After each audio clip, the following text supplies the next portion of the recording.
What's going on, everybody? It's your boy Zoe, no days off DFS, here to bring you guys that WNBA slate breakdown for the showdown slate, one game slate we got going on today. After the huge, massive slate that we had yesterday, yeah, we're going down to one game, two teams on a back-to-back, and we get to try to figure out how this game is going to go down and how it's going to play out. If you guys are new here, like I always say, make sure you guys hit that subscribe button so you don't miss any content I do put out over here on the channel. Drop a like on this video if this video or any of my other videos help you guys win some money. With that being said, let's do a quick recap review and get into today's slate. Now, I do apologize. I have been MIA for the past couple of days, but when they have an early slate going on and your boy just got off work, I'm dead. I am dead to the world. So, in all honesty, I missed pretty much majority of yesterday's slate and everything. I got to catch a couple of the highlights, things like that. Woke up and then fell right back to sleep right before these two late games started. So I was knocked out yesterday. I do apologize for everybody. I do work night shift, so it's kind of hard, a little bit harder on me sometimes to make sure I'm up and available. But anyway, we had the Liberty taking on the Sun. This game, honestly, it was fast paced. Started out very fast. It was going. It was crazy. It was very, very, very, very crazy to start. Brandon Stewart came out, looked like she couldn't miss. She was on fire in that game. I will say I caught a little bit of this game because I woke up in time and then went right back to sleep, woke up again. So I did catch a little bit of the games. But what I saw, Brandon Stewart she cooked. I took her under. I decided I was like, you know what? Connecticut, Stewie normally starts out really slow, not going to be fast or anything like that. Boom, slammed the under. Took under for AT. I already knew AT was going to hit that. Stewie, but just came out balling. First quarter, straight balling. Could not miss nothing. Was snagging the rebounds, taking it from John Quell. Everything. Second quarter, she comes out. She barely does anything. Barely. But it was because she got a steal. I think like 2 or 3 rebounds. She ended up going over the first half fantasy points that I had for her. So I was like, all right, whatever. Screw it. The only 2 plays I played yesterday too. Then the second play that I played, which was a combo prop, I took in this game right here, the Aces in the Storm. I took my girl Asia Wilson and Ezzy to go over the rebound prop. Boom, they smashed out. What an easy day. And then in the second game, I took none other than my girl Kalia Copper and my OG Arike Ogumagawale, who has just lost her powers. She decided to be a point guard yesterday, 13 assists, instead of scoring like she normally does, and cooked my combo prop of her and Copper when Copper goes out here and drops 32 points.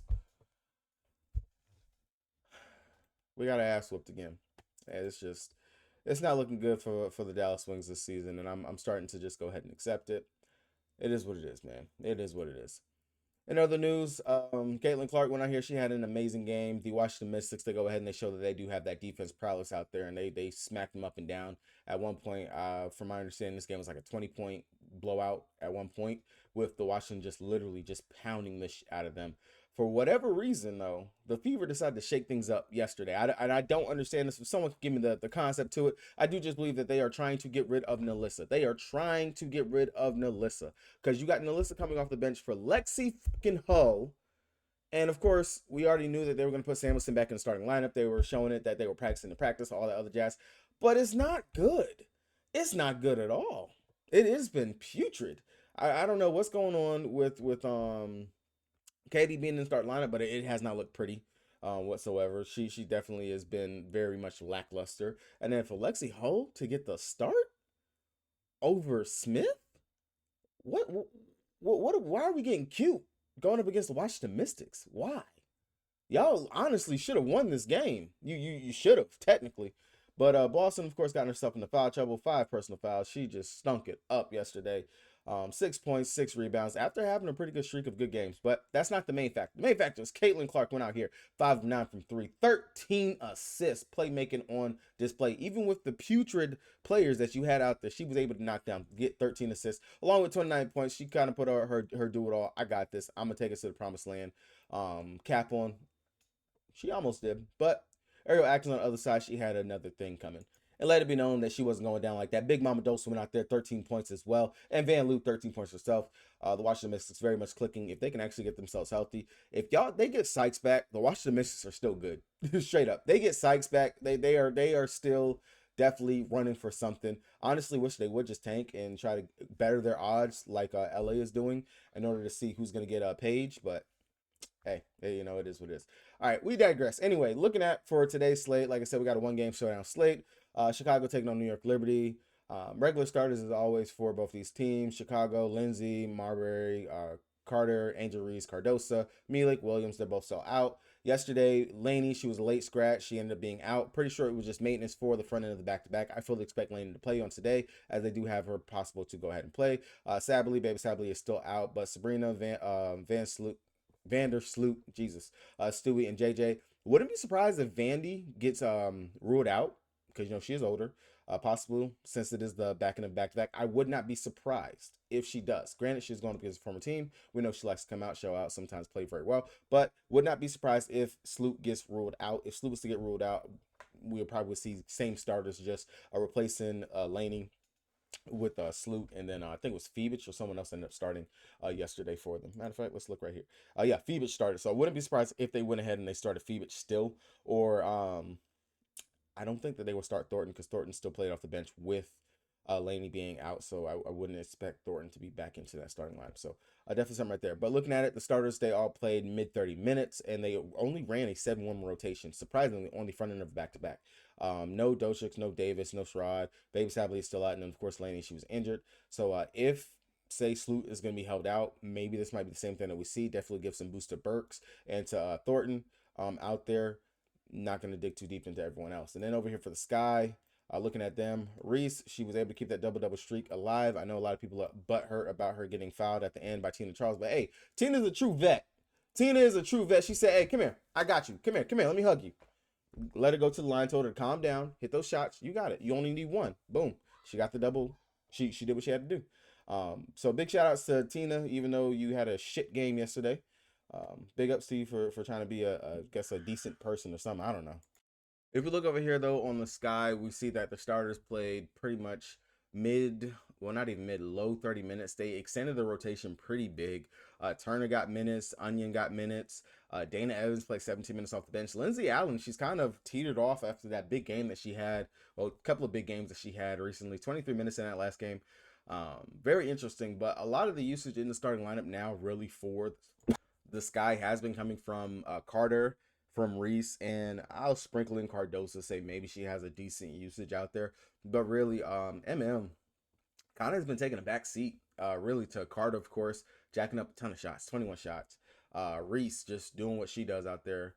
We're kind of seeing the fall off of the other two guards in Lindsey Allen and MM, letting the younger guns actually running the show over there, which is I think the right direction kind of to go over there for them, because Carter is their best player. Reese is the second best, I would say it. Right now, just the way they're playing, MM is teetering, because I know she can shoot, she can play make, she can play decent defense, but she's really falling off, because if that shot's not falling, she's not giving us anything when she's out there on the court.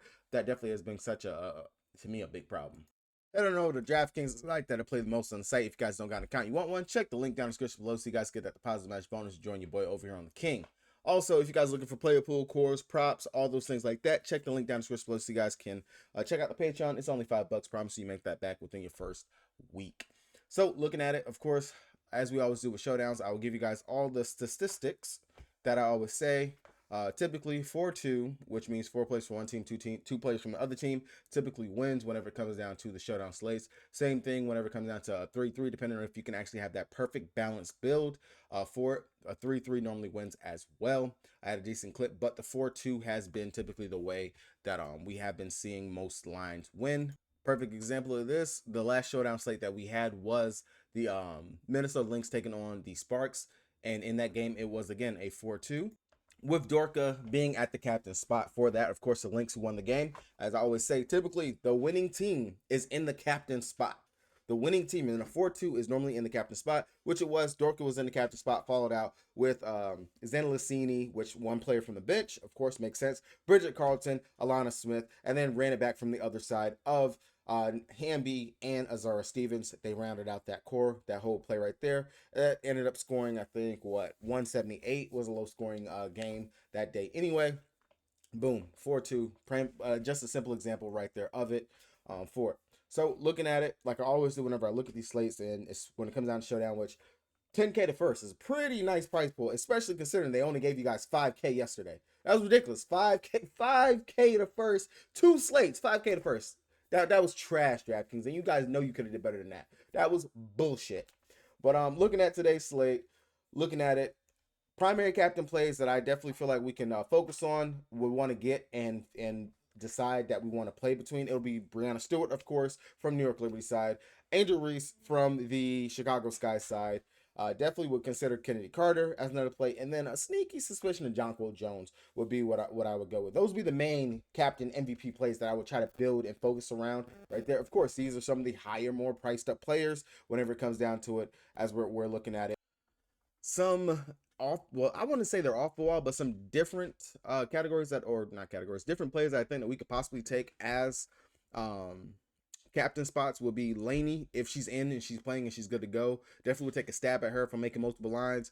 MM, in the event that maybe she could actually get hot shooting, scoring wise in this game, definitely wouldn't mind going taking her as well as another option. And then kind of, I wouldn't mess with Cardosa. Just too low of a usage, and this is not the spot really to go right there. Lindsey Allen, no. Sloot could definitely be someone I could see as you possibly could take a chance to take a stab at that. But other than that, no one else really sticks out as a true captain play that has the upside to get you there. It would definitely just be between Stewie, Reese, Sabrina, JJ, Carter, and then, of course, like I said, taking those stabs at Laney, MM, and Sloot would be what I would consider. Now, of course, everyone that I listed over there as potential captain plays, they're all in play for your regular lineup. So, of course, like I said, if you're trying to build that 4-3, I mean, that 4-2 line with it, of course, right now, heavy favorites looking at the New York Liberty. But we know New York can come out and lay a dud. New York can come out slow, which they've done that multiple times throughout the season. I would not be surprised if they did that on the back end of a back-to-back. I would not be surprised at all whatsoever. Wouldn't shock me.